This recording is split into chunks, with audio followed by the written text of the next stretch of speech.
Breathe in, breathe out. Oh, so peaceful here. Gem, wake up! I think we're stuck in a video game. What? Is Darren messing with us again? It gets worse. I lost my dog.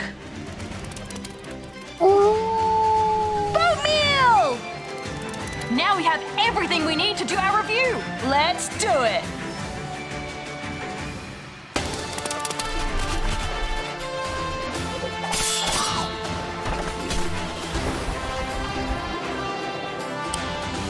I'm going in.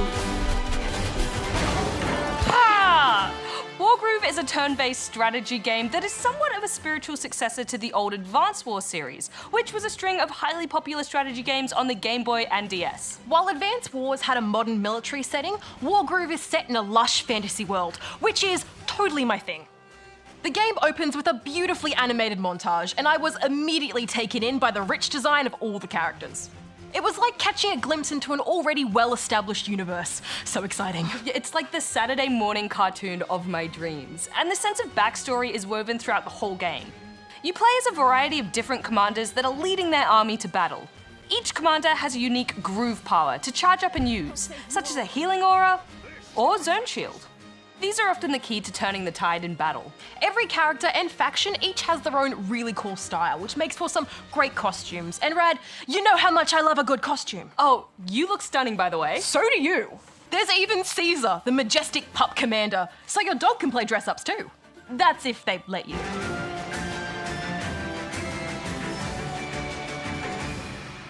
What a good boy. But even cool characters need something to do, and Wargroove brings some deep and tactical gameplay. Players take turns on a grid-like map, often in a bid to either defeat the opposing team's commander or stronghold, or to escape their clutches. You move, attack, claim villages, and always try to outsmart your opponent. It looks basic, but things get complex pretty quick. Capturing buildings provides you income to spend on new units on your next turn, while the terrain you're on, like mountain or forest, gives differing defense bonuses, so positioning can be crucial. It can really make or break you, and in my case, mostly break me. Each unit also gets a critical hit bonus under certain conditions, such as archers taking their attack without moving. There's heaps to consider, and every decision involves like 4 other decisions, so every move counts. You really have to check all your options. For example, a percentage pops up showing how much damage you'll deal and take from a proposed attack. And a unit's attack is also tied to their health. The lower their health, the less damage they do. So a healthy fighter is an effective fighter. It's generally better to attack first while your troops are at their strongest. I really liked this mechanic. It added an extra layer of strategy to the mix. Plus, sometimes I just leave weak enemies kicking about because they couldn't hurt me much anyway.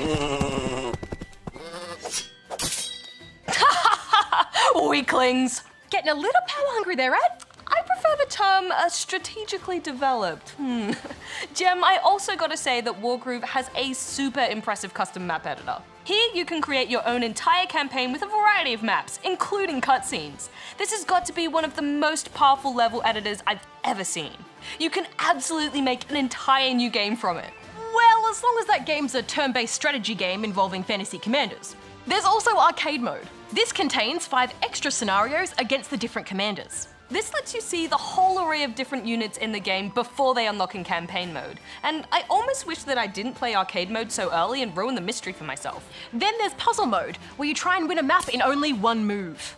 These are really challenging, but a great way to hone your tactics, and I love the option to play a shorter map. Because, Radley, there is nothing that hurt me more in this game than making a mistake 30+ moves into a long mission in the campaign mode, only to see the defeat screen. No. I guess it does sting a little bit, especially when you know exactly where you went wrong, but this only really frustrated me in the multiplayer. Waiting for another person to move drags things out, and I felt obligated to play all the way to the end, even if I could tell I'd already lost. Still, the gameplay in Wargroove is just so tasty. It's a golden gameplay loop that never really gets old. Look, I love seeing how much joy this brings you, Rad. But for me, the turn-based formula in Wargroove got repetitive.